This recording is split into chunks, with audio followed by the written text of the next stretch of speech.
everyone, we're going to go through Unit 3 for AP Human Geography, which is all about culture. I have some resources that you can use. Links are in the descriptions down below, such as guided notes for my longer lecture videos, as well as some practice tests and quizzes on the content for this unit, as well as a key terms list.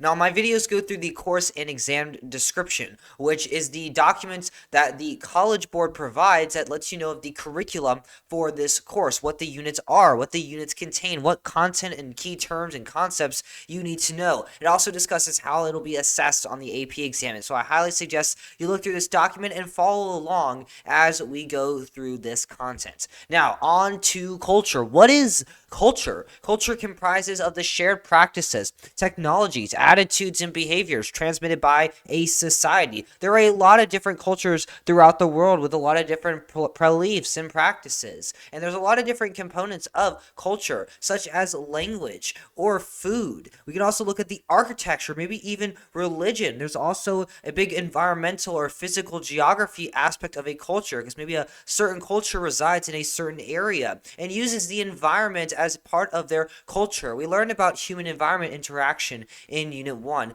In this picture here, we can see there's a cross on the top of some of these buildings here, showing a Christian influence in the culture. We can also look at some practices that may be taboos in other cultures. A taboo is a cultural action or belief that is frowned upon by a culture, something that you do not do. In most cultures, whaling is something you don't do. It's a taboo, but in other cultures, it's a big part of their tradition or heritage. We can also look at art, which that be paintings or music. Those are expressions of cultural beliefs or ideas. And we can also look at fashion as well as gender roles and how people behave within the cultures. We could also look at land use and how humans utilize the land and the environment in their area. Maybe they're building a lot of big cities in urban areas. We see that a lot in developed countries that have access to the funds and resources and technology to build these cities, where they build big high-rises and big urban areas with lots of apartments and infrastructure and industry, maybe even public transportation. Maybe we see nomads on like the right picture here, on the top right here. They are pastoral nomads, so they don't reside in one specific place, but they're constantly migrating to new grazing grounds for their animals, usually on a seasonal basis. On the bottom right here, we can see a picture of suburbs, which are particularly common in North America, outside of those major cities. Usually people live in the suburbs, but then work closer to the city, and they can get there through transportation routes, such as an interstate highway system. And then in the middle here, we have a picture of a courtyard, which is found a lot in buildings in the Middle East, or those are these Islam majority cities. And then in the bottom left here, we have a picture that was taken in Japan, which reflects a meditation garden. And this uses the environment to promote an area of tranquility and relaxation. Then we have two different types of culture. We have folk culture, which is more local-based culture, and popular culture, which has a more universal appeal. Our folk culture is rooted in local traditions, in history, and long-standing practices. It evolves more slowly and reflects the history of a more homogeneous community. That word homogeneous means the same. Practices are passed down through generations with minimal change, and if they were to spread to a new place, they would spread through relocation diffusion and not expansion diffusion. We don't typically see these grow a lot in popularity, and they stay within specific culture that they're catered to or have a tradition with. Popular culture is kind of the opposite. It's more popular. We see more prevalent mainstream ideas, practices, or objects consumed by large, often urban populations. They're dynamic, rapidly changing, and heavily influenced by mass media and globalization. These are the kind of cultural elements you'll see more on social media or the internet. They're aimed at a more broad mainstream audience, especially the youth, and they are mass-produced for consumption, often with commercial incentives. And then we have this commercial incentive in mass production because we're appealing to a lot more people. Folk culture appeals to a more specific group, while a popular cultural trait like Barbie dolls or a TikTok dance or music will appeal to more people in different countries, a more heterogeneous culture. Now, what about judging cultures? We can judge cultures through ethnocentrism. This is a concept where you judge another culture based on the values and standards of your own. You can feel that your culture is superior to other cultures, or other cultures are inferior to you, or have more inferior traits. For example, you could believe that the food of your culture is superior to the food of another culture. For example, in the Philippines, it's common in many areas to eat duck eggs. It's a popular cultural practice, a popular food. And people outside the Philippines may find that gross, comparing it to their own food found in their culture. We could also judge cultures through cultural relativism. This is the belief that a culture should be understood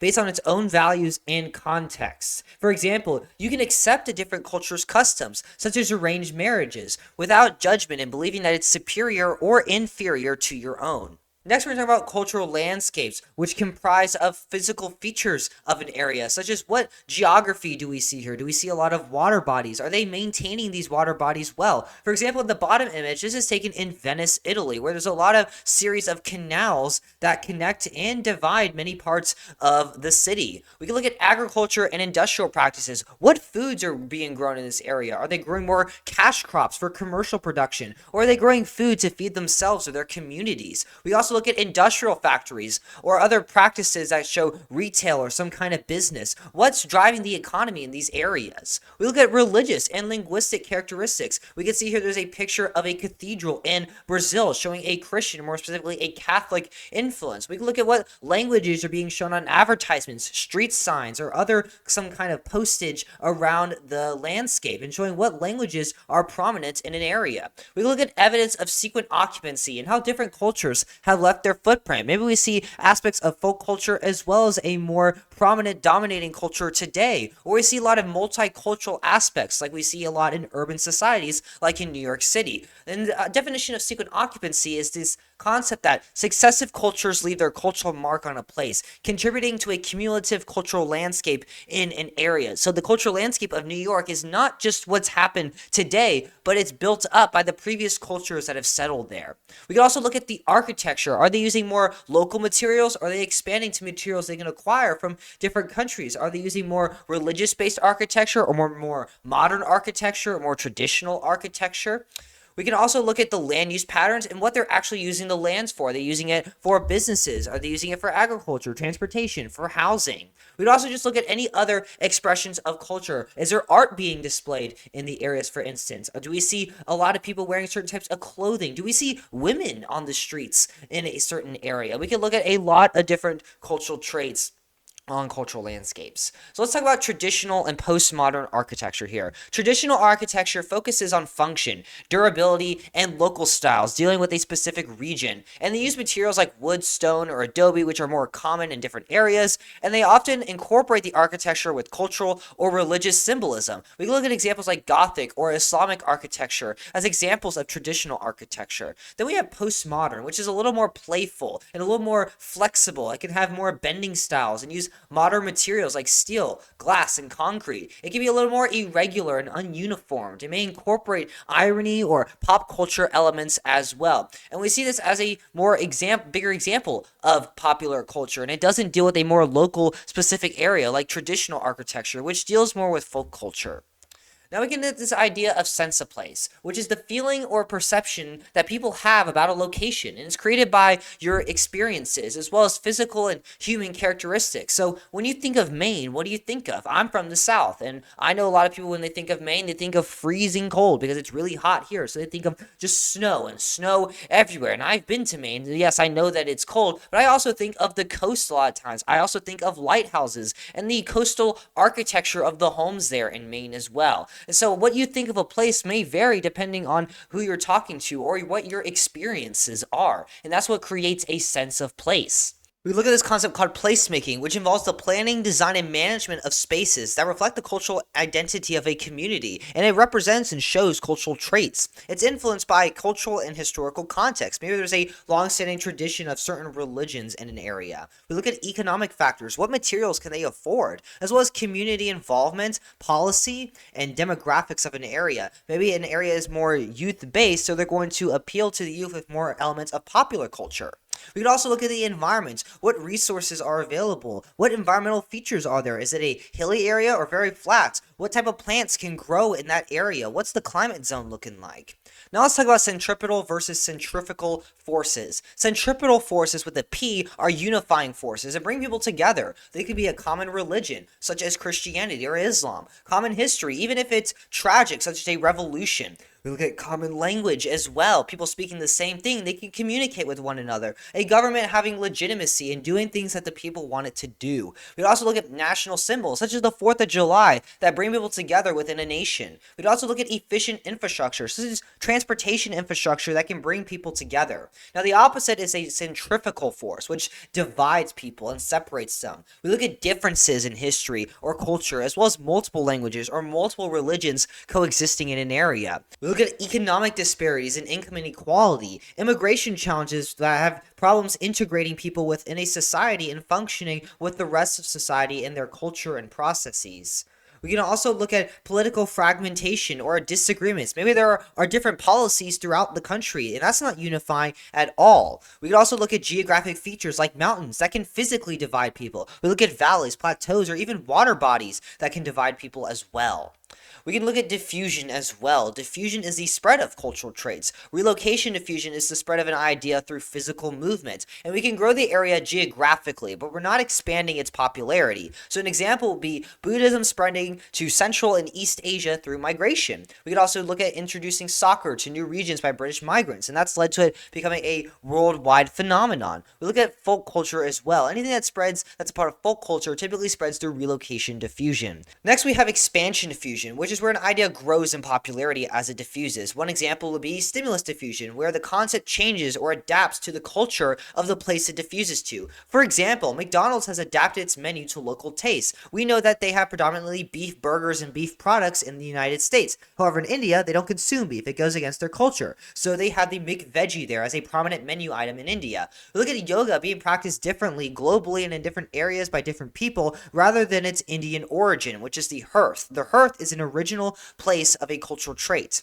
We also look at the different denominations of Christianity that are predominantly found in different areas, such as the Mormon church being found predominantly in Utah and the Baptist church being found predominantly in the southern United States. They have different beliefs and different practices, yet they're still considered Christians. Next, we have hierarchical diffusion, which is the spread of an idea from an authority figure, maybe a celebrity or some kind of noted power like a politician, or maybe it's coming from an urban area and it's spreading to other people in rural areas, people that may not be a celebrity, just the average everyday folks like us. This is a top-down mode of diffusion. For example, we look at fashion trends that stem from major cities like Paris or Milan, the spread of Christianity through Roman emperors, or hip-hop, which originated in urban areas and now is found throughout the United States and other countries across the world.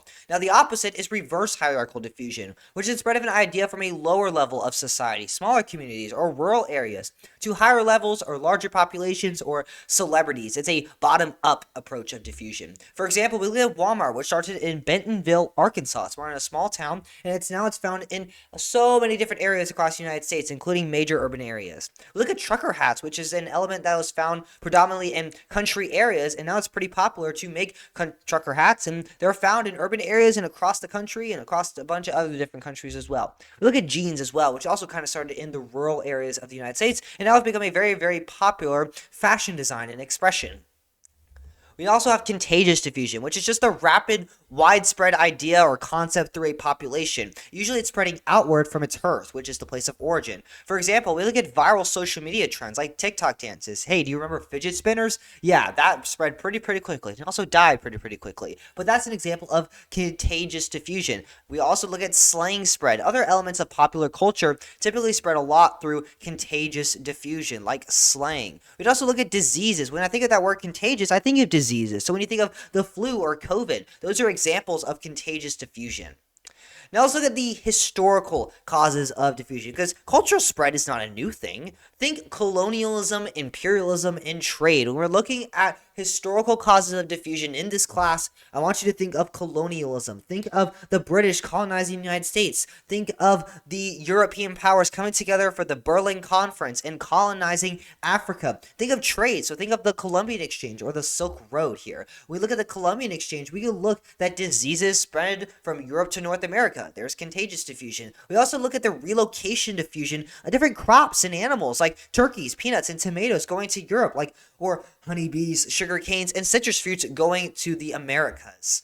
We also look at the scramble for Africa, where the European countries came together for the Berlin Conference and divided Africa into territories so that they could colonize them for their resources. They did this for economic gain, to exploit their resources or their cheap labor, and they used these resources to bring them back to the European countries and fuel the Industrial Revolution. We also look at nationalism and the concept of ethnocentrism, where they believe that their nationality, their culture, was superior to the African cultures. We look at strategic military and naval bases, and they could expand their armies and influences to new territories. We could also look at religious motivations, where they wanted to spread Christianity and send missionaries to Africa to convert them to Christianity. This map here is very simply drawn, shows everywhere that the United Kingdom has had some control over. A lot of areas where they colonized. We can look at Eastern United States. We can look at Eastern and Southern Africa, as well as South Asia and Australia, and also a little bit of part of Central America. These are all areas that the British have had influence or colonized in the past. So we're going to see a lot of British cultural traits found in these areas, such as the usage of English. This is going to show France. We may see a lot of French or other French cultural traits like architecture found in these areas as well. We look at countries in West Africa or Central United States or Eastern Canada. Quebec is a major French hub in Canada. We see a lot of French culture, like the language and architecture there. We also look at areas in Eastern and Southeast Asia like Indonesia and Vietnam as well as areas that the French have colonized. This one shows Spain, which we see a lot in Central and Latin America. South America, we look at southwestern United States as well, closer to Mexico. The Philippines were also colonized by Spain, so we can see a lot of Spanish. We can see a lot of Spanish architecture, a lot of food, maybe even the Catholic influence. We see that a lot in the Americas as well, because that was the prominent religion in Spain as they were colonizing. And then finally, we have the Portuguese, which colonized Brazil. It's very frequently mixed up that the Spanish colonized Brazil, but it was the Portuguese. So we see a lot of Portuguese being spoken in Brazil as a result. Now let's look at a past FRQ. Describe one historical reason for India's current number of English speakers. So we're looking at a historical reason. We're thinking colonialism, we're thinking imperialism, and we're thinking trade. And we know that the British colonized India, so that usage of English is going to probably spring up the number of English speakers in India. So India has many English speakers because of the colonial history as part of the British Empire. Another answer could have been, after India gained its independence from British rule, English remained one of the official languages. Let's talk about a lingua franca. That's a linguistic term here. So this is a language that facilitates communication or trade between people who speak different native languages. For example, people from France and people from Spain speak different native languages, French and Spanish, but they would use English as their lingua franca to communicate. That's the common language that's going to bridge their communication. And English is the worldwide lingua franca. We can see this through the usage in academics, in research, in science, in technology, that English is the language that's being used here. There's a lot of prestigious universities like Oxford and Cambridge that are found in English-speaking countries. We'd also look at English as the language for diplomacy and international exchange, such as in the United Nations. We'd also look at English being used in pop culture, in media, in film, in music, such as Iron Man, music from Taylor Swift. We look at English being used in air traffic control towers. If you are in an air traffic control tower, you're a pilot, you're going to be speaking English. And we go, of course, look at music and tours from English speakers, people from English-speaking countries going across the world. We'd also look at creolization, and creolization here blends together language traits from a native language and typically a more popular language like English or French. You combine two or more languages, and the Creole language, the resulting language, contains elements of both languages. For example, Louisiana Creole contains elements of indigenous languages found in Louisiana, as well as many elements of French, because France colonized Louisiana. Think of colonialism here. They have a simplified grammar, mixed vocabulary, and very distinct pronunciations as well. Louisiana Creole is based on French, with influences as well as from West African languages, such as Bambara, as well as Spanish, and of course there's Native American languages as well. Haitian's another French Creole language because it has Haiti in it, as well as French because, France colonized Haiti. Hey, colonialism. There's a lot of influence here, of course, from the colonialization. And that's why we see a lot of these European languages here being the major contributors to creolization. Now let's talk about contemporary, more recent, more modern diffusion. We look at globalization as a major contributing factor. Globalization is this concept that people and systems across the world have become more interconnected and dependent. For example, the economies across the world are a lot more connected with each other because there's a lot more trade going on. We can look at the global spread of cultural practices and values, as well as food, fashion, and other cultural traits. Music and art are other great examples of global diffusion. We can also look at global transportation and migration. I can easily move to another country across the world or even just go there for tourism or temporary work. We look at instant communication through the internet. I can text someone in the United Kingdom, even though they're thousands of miles away from me and a few time zones ahead of me. And we look at this concept called time-space compression that makes the world feel more smaller, more interconnected, more compressed because of the advancements in communication and transportation technologies. We look at the global spread and access to media, film, as well as social media platforms that exposes people to different information and different cultural traits and languages. We'd also look at global corporations like Microsoft, Apple, Amazon, Coca-Cola. All of these are found in countries across the world and connects the world together. And we can also look at urbanization as a major cause for contemporary diffusion. The concept of urbanization is just population shifts from rural to urban areas. We see diverse populations with a lot of different people of a lot of different cultures residing in these cities, and that fosters cultural exchange. Cities are hubs for innovation, education, and development. They're economic hubs for jobs, services, and various opportunities. Cities are also hubs for social activism and protest because you can reach a lot of people to spread your messages and goals. Look at the Coca-Cola company here. They have a drink that's most popular in almost every single country around the world, showing the connection between the people across the world and this one single company that makes beverages here. It connects the world together and they share common cultural traits. This is a good example of globalization here. Coca-Cola uses social media platforms like Instagram and YouTube to spread their products into markets, and they reach a lot of people across different countries around the world with different cultures, spreading their products as well as their messages that they provide. Look here, they're using English in these Instagram posts, and people who want to understand the posts or interact with them must know English or utilize English in order to do so. And that reinforces English's prominence as a global lingua franca. London is home to the London Stock Exchange, which is a major economic hub for jobs and investment. Wall Street in New York is a similar example here. Let's look at indigenous languages. An indigenous language is spoken by the original native or ethnic group of a place. This map shows a bunch of different indigenous languages in Nigeria. There are hundreds of different indigenous groups in Nigeria, and most of them speak different languages. So there's a lot of different indigenous languages found in this country here. Media, internet, trade, and higher education typically use more popular languages like English or Spanish. Colonial education systems often marginalize indigenous languages and didn't use them in the government or businesses or education. Investment in infrastructure such as cellular phone networks, railways, highways, and ports will foster interaction and trade, and this communication is going to be done in English or another major language over an indigenous language. Islands, mountain ranges, jungles, forests, and other environmental features that promote isolation will preserve indigenous languages.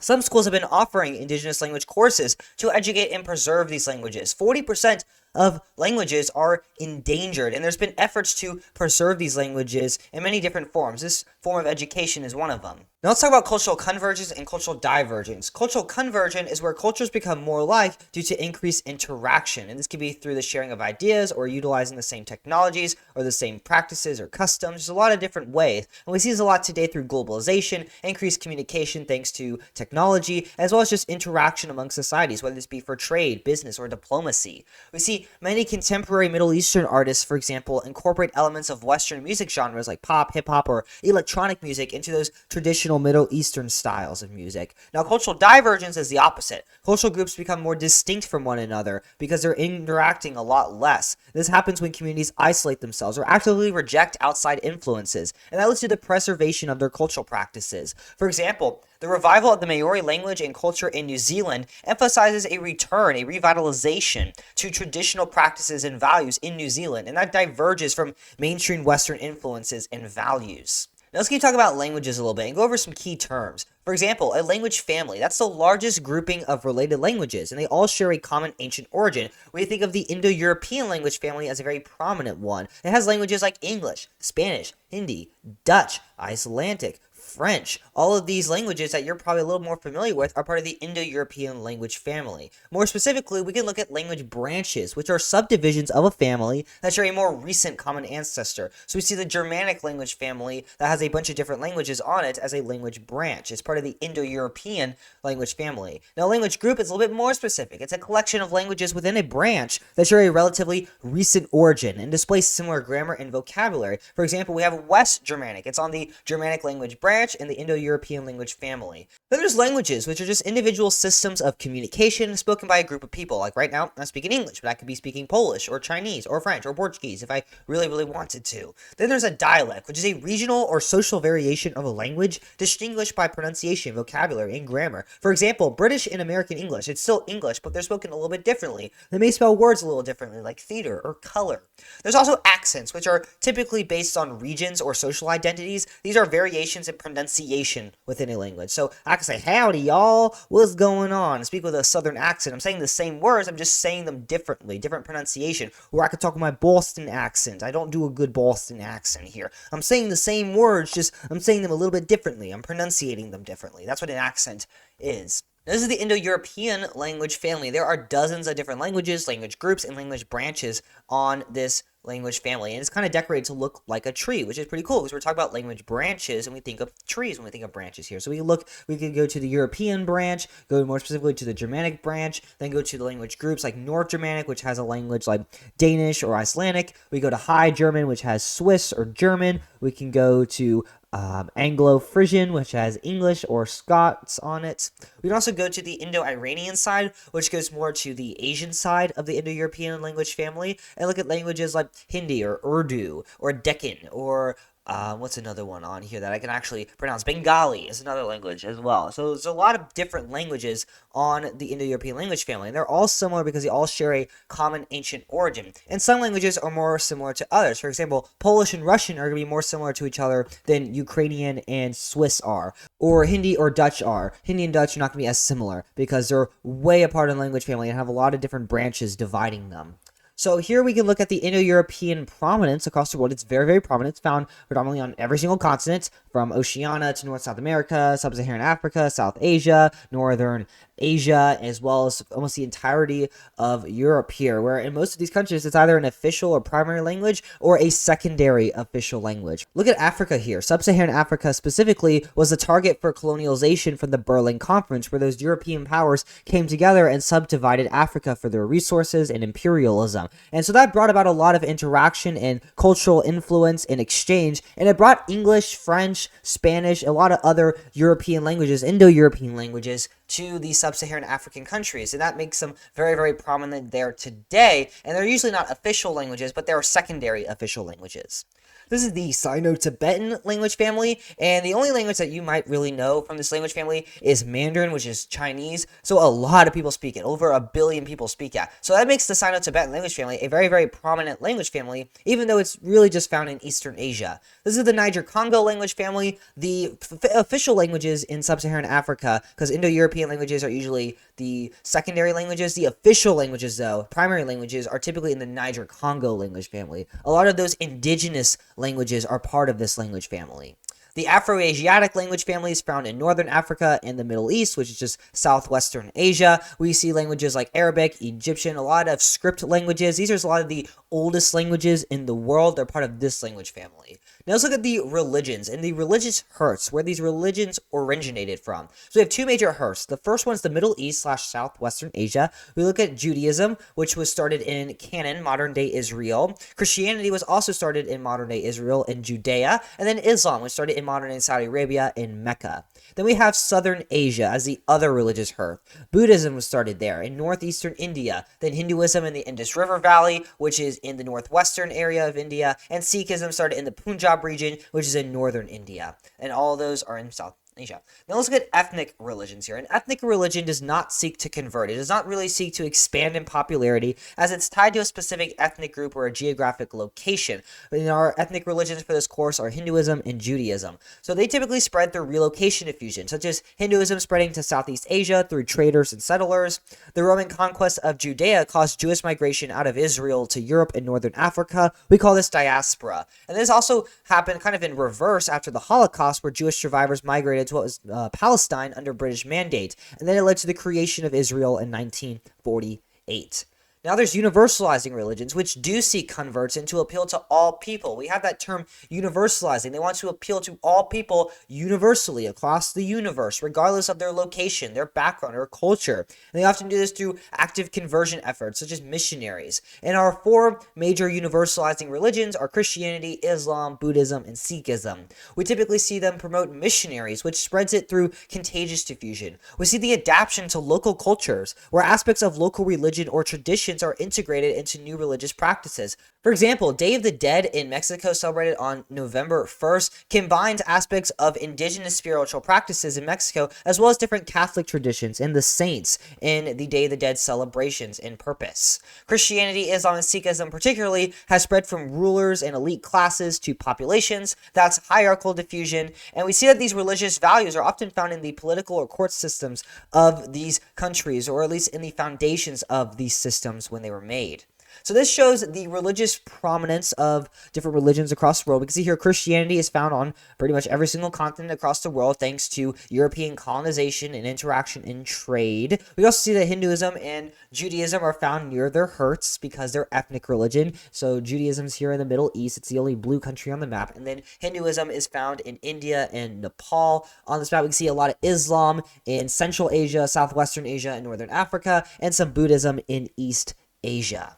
We can also look at just the diffusion here a little bit more specifically for four of these religions. We can look at Hinduism. It's found predominantly near its hearth in South Asia with a little bit in Southeast Asia. And then we can see here that Islam, Christianity, and Buddhism, all of these are universalizing religions. They're going to spread a lot more to a lot more different areas and grow in popularity because they are universalizing religions. We see that expansion diffusion over just relocation diffusion here. Let's go through the four effects of diffusion. The first one's acculturation, which is where you adapt a cultural trait of a new culture, but you maintain aspects of your original culture. For example, a Muslim immigrant to Europe can adjust their work schedules to accommodate Western business hours, which are usually like 9 to 5, while continuing to observe daily prayers. A Chinese immigrant learning and using English in the United States can also maintain native Mandarin at home. They're maintaining aspects of their original culture, but incorporating, utilizing, and learning new cultural traits. Next, we have assimilation, which takes things a little bit further, where you fully adopt the cultural traits of a new culture and give up and lose aspects of your original culture. It's a full transformation. For example, immigrants can change their names to sound more local. Like if they were moving to the United States, they could change their name to Joe or Emma or something else that's very, very common. They can change their name to Billy. A person can also convert to a new religion and fully embrace the practices of that new religion. Now we have multiculturalism, which is the coexistence of multiple distinct cultural groups within a society, and they each maintain their own cultural identity and distinction. Mexico has significant populations of different indigenous groups with their own languages and cultural values and beliefs. We see this in a lot of other countries like the United States. The United Kingdom has a lot of different groups like the English, the Scottish, the Welsh, the Irish. We see this in countries a lot in sub-Saharan Africa like in Nigeria. It's found across the world. Canada officially recognizes both English and French as official languages, showing the coexistence of different cultural traits in that country. Then there's syncretism, which is the blending of different beliefs, practices, and cultural elements that form a new cultural traits. We can see this with religions like Sikhism, which blends concepts from Hinduism and Islam, such as emphasis on karma from Hinduism, and monotheism, which is the belief in one God, which is associated with Islam. Then there's French Creole, which is a mix of indigenous and French linguistic traits, as well as some West African influence as well. Creolization and Creole languages are formed from the blending of these different cultural traits, making them great examples of syncretism. And yeah, that's Unit 3 for AP Human Geography. Thank you so much for watching. Please like and subscribe. I have some resources in the description down below if you'd like to use them. If you have any questions whatsoever about the concepts of this unit or this video, just leave a comment down below. I'll be happy to answer them. Go check out my other AP Human Geography videos. I'll see you guys in the next one. Adios.